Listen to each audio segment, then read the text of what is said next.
Good morning and welcome back student to Shanti Kunj online classes. बच्चों, आज हम पढ़ेंगे सौर मंडल। अपना चैप्टर नंबर है 14 और आपका पेज नंबर है 69। ओपन कीजिए और मेरे साथ पढ़िए। बच्चों, सौर मंडल क्या होता है? देखो, आपने रात के समय आकाश की ओर देखा ही होगा। आपको क्या दिखाई देता है? बहुत सारे टिमटिमाते हुए तारे और चंद्रमा। लेकिन आकाश में अनेक और भी बहुत सारी चीजें होती हैं। तारे वास्तव में गर्म गैसों का गोला है जो अत्यधिक प्रकाश और ताप निकालते हैं। हम इनका ताप महसूस नहीं कर पाते। क्यों? क्योंकि वो हमसे बहुत दूर हैं। आकाश में अनगिनत तारे हैं। सूर्य भी एक तारा है जो पृथ्वी के पास है। यानी सूर्य क्या है? सूर्य एक तारा है। और तारे कुछ समूह में भी पाए जाते हैं। जैसे ये दिख रहा है आपको, ये एक इन्होंने ग्रुप बना लिया है। इस तरह से ये एक समूह में पाए जाते हैं। और ये जब समूह बनाते हैं तो ये बहुत तरह के अलग अलग शेप बना लेते हैं, आकृतियां बना लेते हैं। तारों के इन समूह को तारामंडल या नक्षत्र भी कहते हैं। जैसे सप्तऋषि, ध्रुव तारा, कालपुरुष, वृश्चिक, ये सभी क्या हैं? तारों की आकृतियां हैं, तारों के समूह की आकृतियां। अब है सन यानी सूर्य। सूर्य आपने सभी ने देखा होगा। तो सूर्य क्या होता है? सूर्य सौर मंडल के केंद्र में स्थित है, यानी बीचों बीच में है। ये लगभग 1.4 अरब किलोमीटर चौड़ा है। यानी इसकी चौड़ाई कितनी है? बहुत ज्यादा है। सूर्य पृथ्वी के सबसे निकट का तारा है, इसीलिए ये हमें बड़ा दिखाई देता है। अन्य तारे हमें छोटे इसलिए दिखाई देते हैं क्योंकि वो हमसे बहुत दूर हैं। सूर्य गर्म दहकती गैसों का गोला है। इसमें दो प्रमुख गैसें होती हैं, हाइड्रोजन और हीलियम। सूर्य के केंद्र में हाइड्रोजन गैस हीलियम में परावर्तित हो जाती है। सूर्य पृथ्वी और अन्य ग्रह के लिए ऊर्जा का स्रोत है। यानी हमें ऊर्जा किससे मिलती है? सूर्य से मिलती है। सूर्य की सतह का तापमान लगभग 6000 डिग्री सेंटीग्रेड है। फिर है ग्रह या प्लैनेट। आकाश में कुछ चमकीले पिंड हैं जो निश्चित पथ पर चलते हुए सूर्य का चक्कर लगाते हैं। इन पिंडों को हम क्या बोलते हैं? इन्हें ही हम ग्रह बोलते हैं। यानी जो सूर्य के चारों ओर एक निश्चित कक्षा में चक्कर लगाते हैं। ग्रह शब्द का अर्थ है घूमने वाला, अर्थात घुमक्कड़। हमारी पृथ्वी भी एक ग्रह है। फिर है उपग्रह। उपग्रह बे आकाशीय पिंड हैं जो ग्रहों के चारों ओर चक्कर लगाते हैं। इनके पास अपना प्रकाश नहीं होता।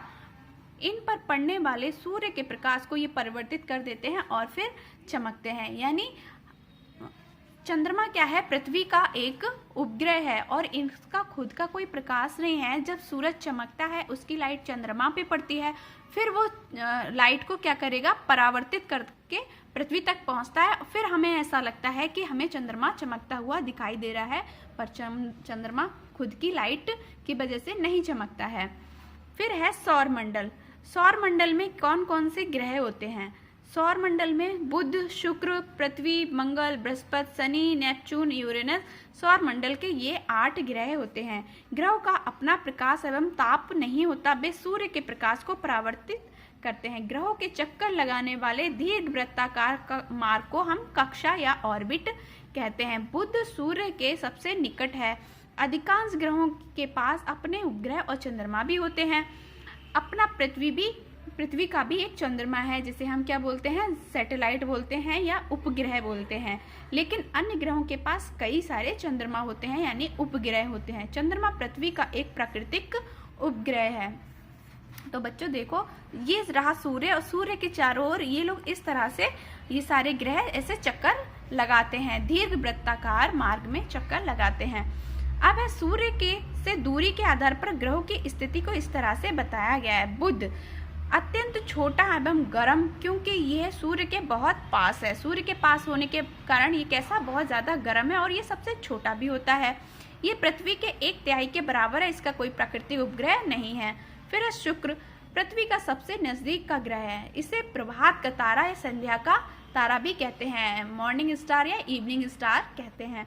ये अत्यधिक गर्म और चमकीला होता है। ये बहुत ही ज्यादा गर्म और चमकीला है क्योंकि और इसका कोई प्राकृतिक उपग्रह नहीं होता है। यानी बुध का और शुक्र का कोई भी प्राकृतिक उपग्रह नहीं है। पृथ्वी एक ऐसा ग्रह है जिस पर जीवन है और जिस पर हम रहते हैं। सूर्य से ये निश्चित दूरी पर स्थित है। ये ना अधिक गर्म है और ना अधिक ठंडा है। चंद्रमा इसका एक उपग्रह है।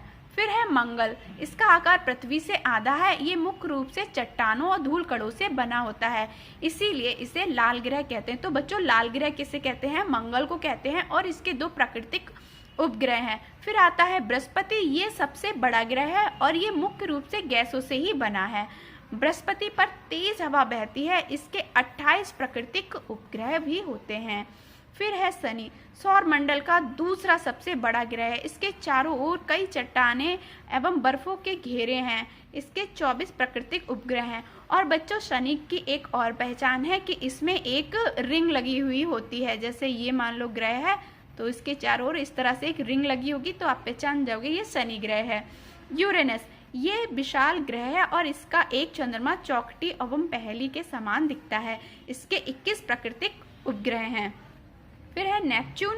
इसमें तीव्र तूफान उठते हैं। यहाँ की शीतल हवा तीव्र वेग से चलती है। इसके 8 प्राकृतिक उपग्रह हैं। तो यहाँ पर कैसी ठंडी हवा चलती है।